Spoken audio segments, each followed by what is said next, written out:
Hi everyone, this is our fifth video on target Punjab PCS और आज हम बात करने वाले हैं फॉस्फोरस साइकिल की। हम बायोजियोकेमिकल साइकिल्स के बारे में पढ़ रहे हैं which is the part of ecology which is a main topic for Punjab PCS।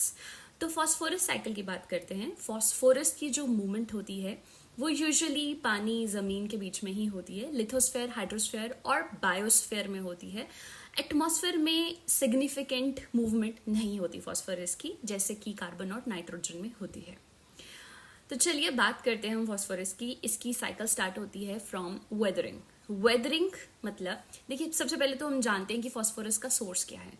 Phosphorus nature में सबसे ज्यादा पाया जाता है रॉक्स में हो गया एंड ऑर्गेनिक मैटर में, ठीक है। तो यहीं से हमें फॉस्फोरस मिलता है। वेदरिंग स्टार्ट होती है रॉक्स की, जिसमें रॉक्स जो है वो ब्रेक डाउन हो जाती हैं बहुत छोटे छोटे हिस्सों में, जिससे कि फॉस्फोरस रिलीज होता है।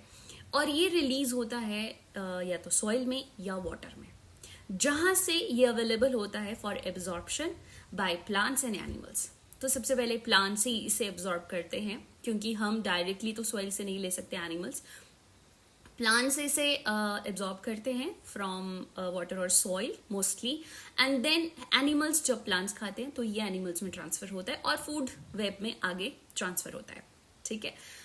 अब जब ये प्लांट से एनिमल्स में चला जाता है तो करता क्या है फॉस्फोरस। देखिए, फॉस्फोरस एटीपी बनाने में मदद करता है। ATP which is energy currency, adenosine triphosphate, उसमें मदद करता है। जैसे फोटोसिंथेसिस में मदद करता है प्लांट्स को, and it also build DNA को बिल्ड करने में भी मदद करता है। डीएनए, आरएनए, न्यूक्लिक एसिड्स आपने सुना होगा, है ना।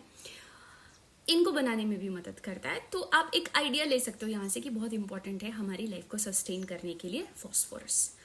एब्जॉर्प्शन होगी, हमने इसे यूज कर लिया। उसके बाद when plants and animals die, तो उसके बाद ये डिकम्पोजिशन के प्रोसेस से दोबारा से सॉइल वाटर में चला जाता है।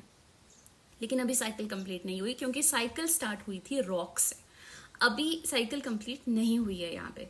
अच्छा, सॉइल और वाटर में चला गया। जब भी ये वाटर में बहुत ज्यादा मात्रा में इकट्ठा हो जाता है तो सेडिमेंटेशन की प्रोसेस से ये नीचे बैठ जाता है वाटर की बॉटम में, किसी भी वाटर बॉडी के बॉटम में बैठ जाता है सेडिमेंटेशन से, राइट।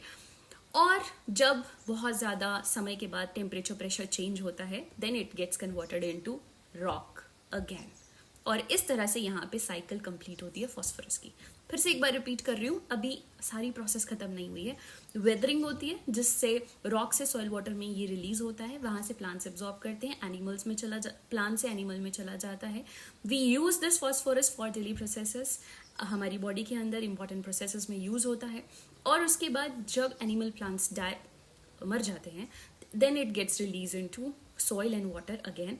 वाटर में जब ये बहुत मात्रा में चला जाता है तो सेडिमेंटेशन से ये रॉक बॉटम में चला जाता है वाटर बॉडीज की, वहां पर ये अगेन रॉक में कन्वर्ट हो जाता है।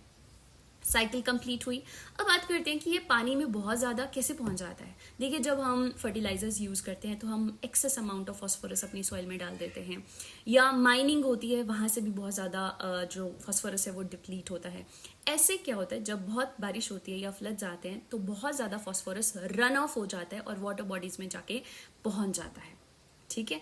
जब किसी भी वाटर बॉडी में फॉस्फोरस बहुत ज्यादा मात्रा में पहुंच जाता है, इसे कहते हैं यूट्रोफिकेशन। वहां न्यूट्रिएंट्स बहुत ज्यादा मात्रा में हो जाते हैं, यूजुअल से बहुत ज्यादा। कौन सा न्यूट्रिएंट? फॉस्फोरस। ज्यादा न्यूट्रिएंट होना is called eutrophication water body में। और वहां पर वाटर बॉडी के अंदर एल्गी होते हैं और ये एल्गी का न्यूट्रिशन होता है। अब एल्गी इसे बहुत ज्यादा मात्रा में कंज्यूम करते हैं और बहुत ज्यादा बढ़ जाते हैं। आपने देखा होगा कई बार पॉन्ड एंड लेक्स होती हैं जो पूरी हरी हो चुकी होती हैं, काई जम चुकी होती है, that is called algal Bloom, और वो फॉस्फोरस की वजह से होता है। और अल्टीमेटली वो जो लेक है जहां पर एल्गल ब्लूम होता है वो सूख भी जाती है। ये जो बहुत ज्यादा एल्गी वहां पर इकट्ठे होते हैं, ये सारी ऑक्सीजन को यूज कर लेते हैं और उस वाटर बॉडी में ऑक्सीजन की कमी हो जाती है, विच वी कॉल्ड हाइपोक्सिया। और ऐसी हाइपोक्सिया की कंडीशन में जो फिश वहां पर होती हैं उस वाटर बॉडी में, वो भी मर जाती हैं। तो अगर हम इस फॉस्फोरस साइकिल को बहुत अच्छे से समझेंगे और उसका इम्पैक्ट नेचर पे देखेंगे तो शायद हम एनवायरनमेंट को बहुत अच्छे से मैनेज कर पाएंगे। Thank you so much, I will see you in next video.